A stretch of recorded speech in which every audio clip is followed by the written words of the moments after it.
Vou chamar o ex-governador e ex-senador Roberto Requião, que já está aqui, olha, num chalé lindo, com teto de madeira. Bom dia, senador. Bem-vindo. Bom dia, Fábio. Gente, Foi um o prazer, né? senador Requião e eu, de vez em quando a gente briga, de vez em quando faz as coisas, eu tenho maior respeito por ele, pela biografia dele e pela verve dele. De vez em quando ele fala uma aqui, a gente troca uns tapas e por volta tudo ao normal, né, senador? Queria agradecer ao senhor por acordar cedo aqui para falar aqui com a gente na TV Democracia e dizer que é muito importante a sua palavra agora, porque o senhor sempre foi... Aliás, nisso só me lembra muito o Brizola, sabia? Inclusive no jeito de falar. É, denunciar empreitadas golpistas. Eu queria saber como é que o senhor está vendo esse momento aí do Paraná, né, que está no centro do problema. Como é que o senhor está vendo essas ameaças concretas aí ao Estado Democrático de Direito brasileiro? O senhor acha que tem espaço para golpe ou não? Olha, não há o menor espaço para golpe, não há a menor possibilidade do envolvimento das Forças Armadas num golpe contra a democracia brasileira. Mas aqui no Paraná é evidente que as tentativas golpistas, esse espetáculo de bloqueio de estrada, têm o apoio do governo do Estado, tem o apoio do Ratinho, que é governador do Estado. Mas eu acho que isso... Nós não devíamos nem falar muito nisso. Vamos esquecendo, isso vai passar rapidamente e o Lula toma posse dia 1º. O senhor acha que não há nenhuma ameaça à democracia nessas manifestações? Porque nós estamos, eu, sinceramente, senador, eu fico meio apavorado com essa história toda, por causa da leniência, por exemplo, da Polícia Rodoviária Federal, que já mostrou que é uma instituição a serviço do bolsonarismo, não mais do Estado brasileiro, manifestações de comandantes militares, como o da 10ª Região Militar, os chefes das pastas militares, o ministro da Defesa, parece que está todo mundo conspirando de maneira clara. O que o senhor acha que falta para que eles tenham sucesso nessa empreitada golpista? Falta apoio do Brasil. A eleição terminou e a gente não deve dar importância a essas pessoas. Coisas ridículas como a do Valdemar Costa Neto.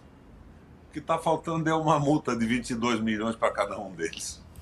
É só isso, é para o pessoal começar a aplicar a sanção e a coisa volta para o lugar, né? Agora, vai ser um governo... O Exército, Fábio, o Exército é imbricado com o povo brasileiro. É claro que eles cooptaram alguns tolos que acreditam no liberalismo econômico, no liberalismo selvagem, nessa tolice toda. Estão subordinados à globalização, ao domínio absoluto do capital financeiro, contra a linha minha e do Papa Francisco. Eu estou em boa companhia nesse processo. Mas o Exército está envolvido com o povo. Eles podem ter dado uma vantagem para alguns oficiais, mas esses oficiais têm um cunhado que está sofrendo com a crise econômica, com o desastre do Guedes, tem um parente, um primo. Então, eles estão imbricados na sociedade brasileira. Não vai haver a menor possibilidade de um levante militar no Brasil. Esse pessoal é tão ridículo quanto o Valdemar Costa Neto. Agora, ontem diziam que aí, pertinho do senhor, do Posto de Paranaguá, estava um caos a situação, porque trancaram o acesso ao porto, os caminhões não descarregavam e tinha 140 navios já afundiados. Não sei se é verdade ou se é mentira. Mas, no entanto, senador, não vi nenhuma ação, nem de polícia rodoviária, nem da capitania dos portos, para retirar, remover esses bloqueios. Pergunta ao senhor, como é possível conviver por quanto tempo mais com situações como essa, o senhor acha? Fábio, você falou em leniência das polícias. Aqui no Paraná não é leniência, o que está vendo é apoio, explícito apoio do governo do Rato. O Rato já se declarou bolsonarista, que vai ter oposição ao Lula, e está tentando aqui, Fábio, vender a Copel. Uma venda que é criminosa, não seria caso de uma multa de 22 milhões, mas de cadeia para essa gente. Eles querem vender o controle acionário da nossa empresa de energia elétrica por 3 bilhões de reais. Você faz ideia que a nossa empresa, no último ano, teve um lucro de 5 bilhões e 100 milhões. E a parte do Estado, pelas suas ações, é uma parte significativa disso. Então, esses 3 bilhões seriam retribuídos ao Estado como a participação no lucro da Copel em 3 anos. É crime, total crime. E a Assembleia Legislativa, pelo voto de 38 deputados, aprovou isso ontem.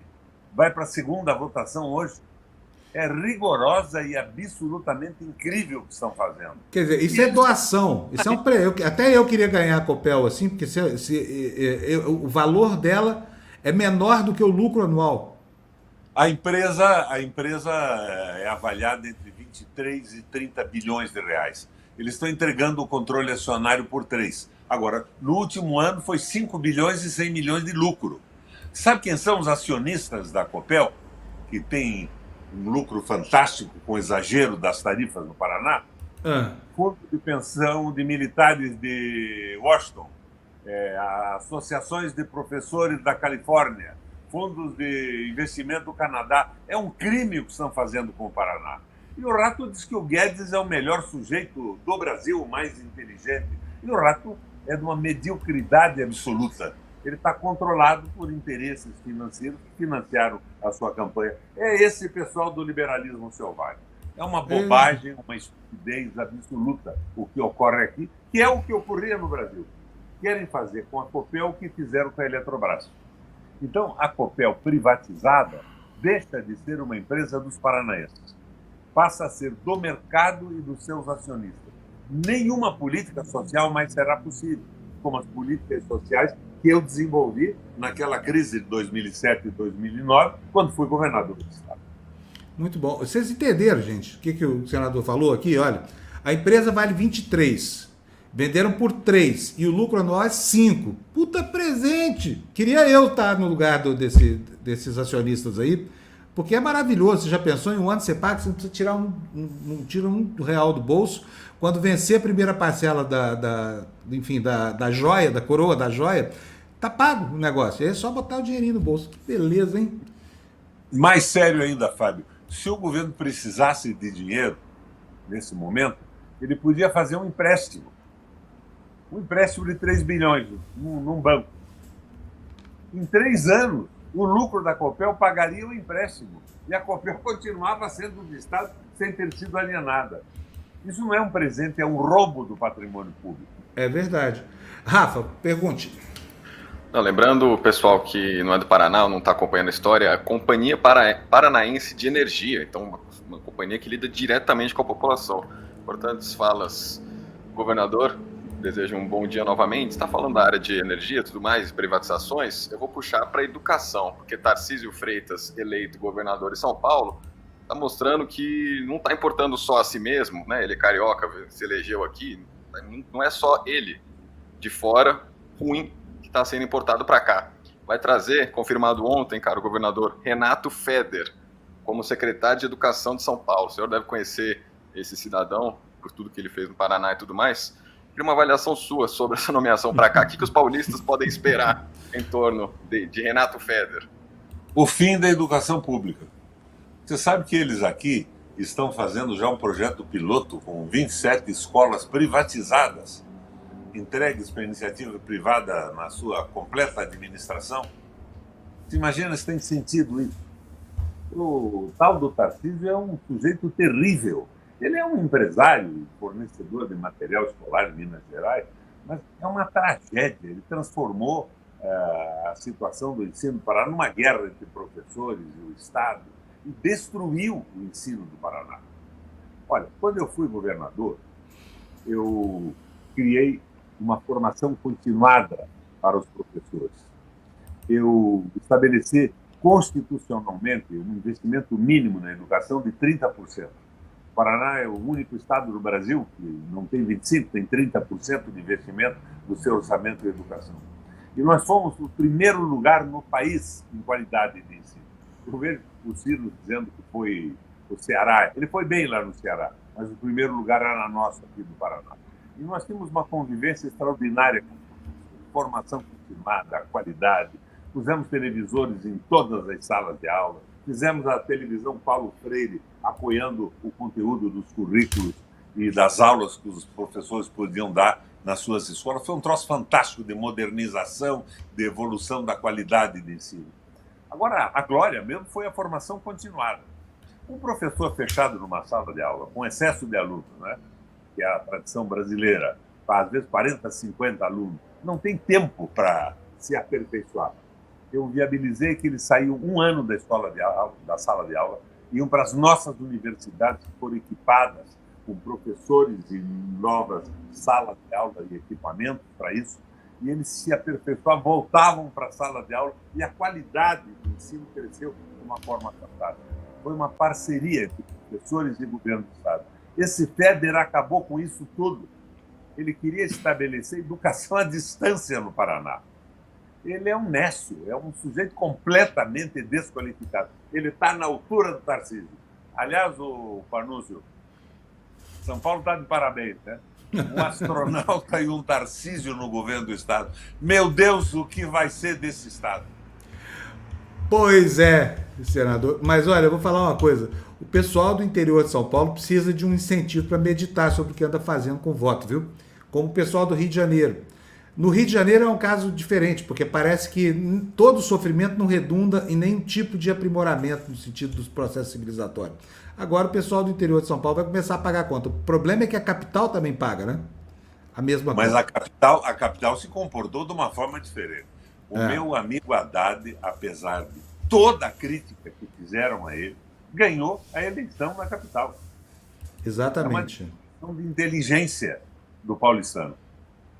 Eu vivo num lugar aqui, senador, eu estou em Uberlândia agora, faz um ano já.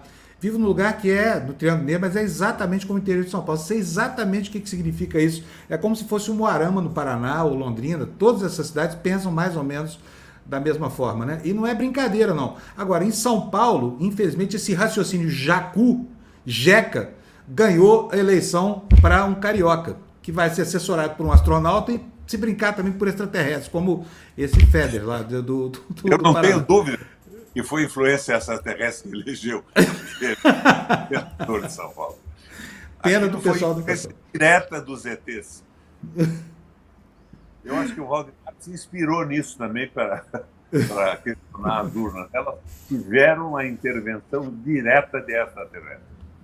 Senador, agora deixa eu fazer uma pergunta bem séria para o senhor mesmo. Eu ando muito angustiado vendo esses movimentos neonazistas surgirem no Brasil, a estética muito atualizada, né?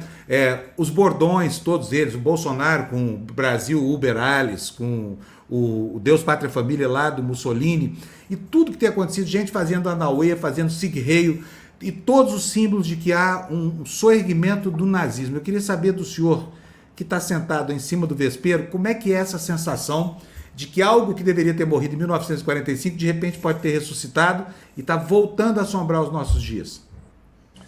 Fábio, eu não acredito nisso. Eu acho que isso faz parte da guerra híbrida. Isso está sendo plantado no Brasil, no Paraná, principalmente, pela mídia.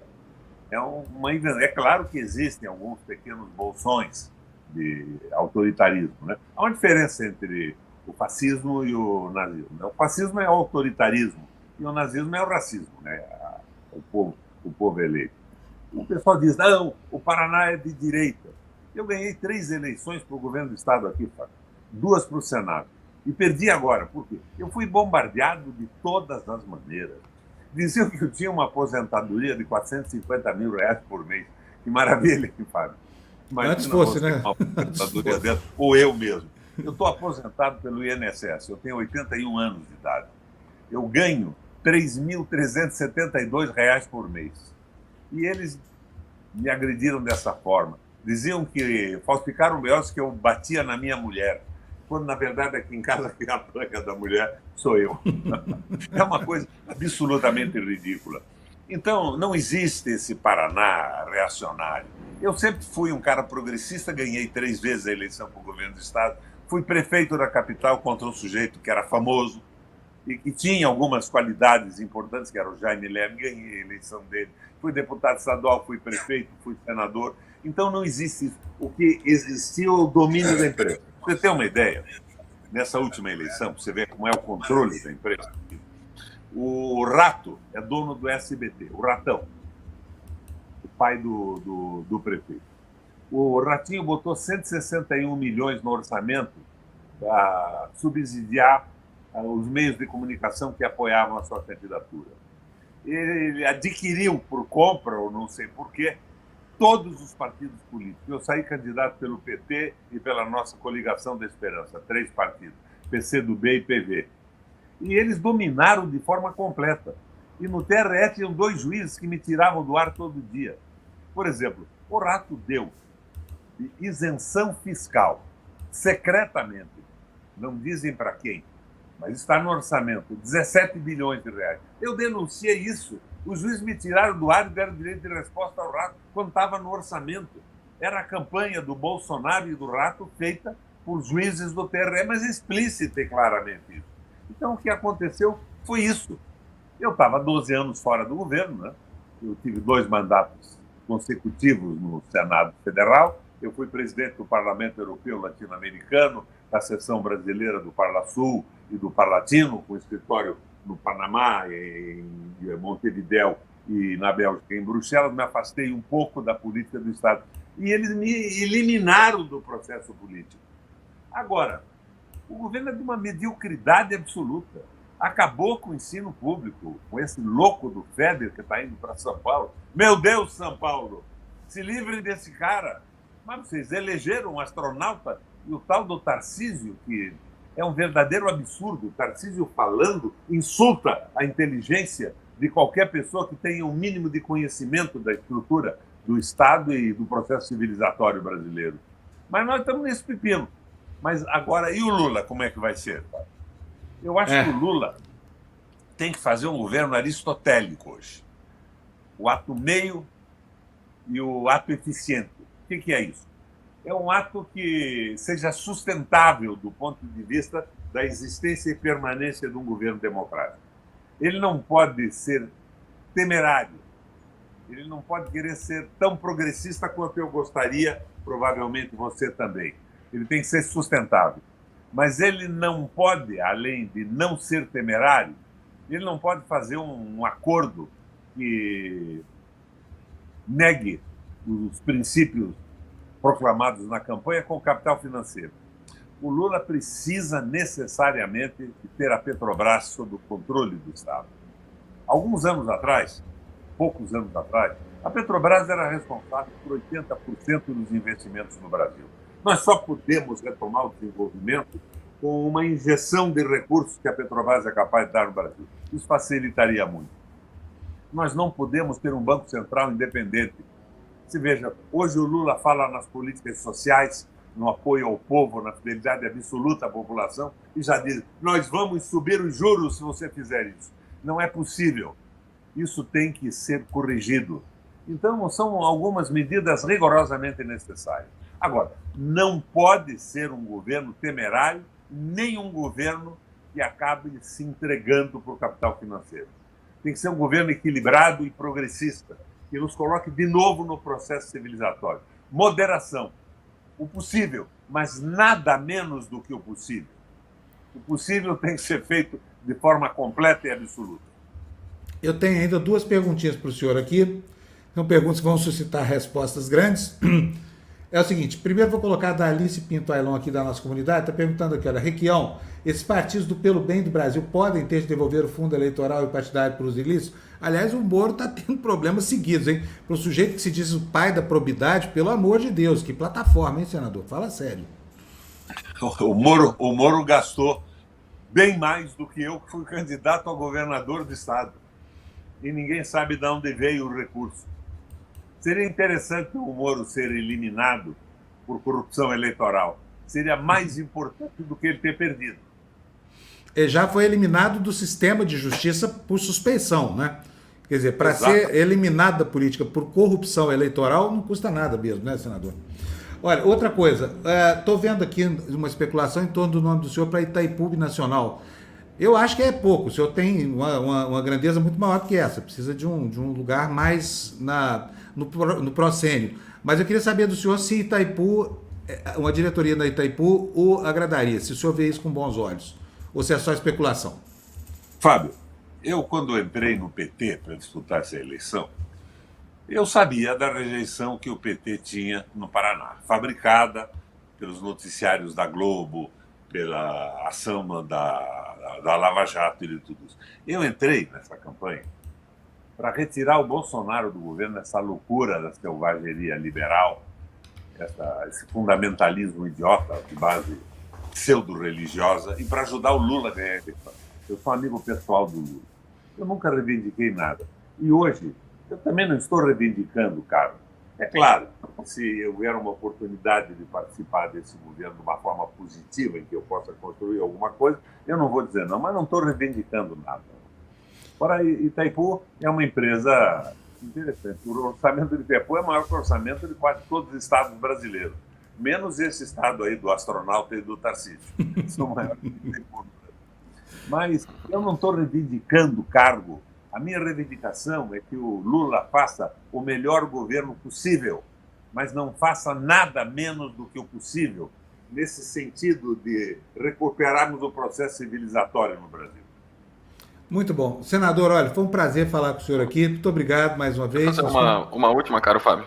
Pode não, Rafa, vai lá. O Tebni deixa eu entrou, aproveitar, mas... peraí, deixa eu botar o Tebni na roda também, falar bom dia aqui para o Requião.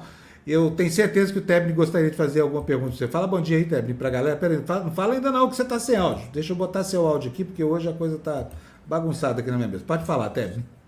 Olá, bom dia, senador. Sabe, eu moro no Chile, tá? Morei, claro, no Brasil, daí meu sotaque desgraçado, né? São 30 anos fora do Brasil.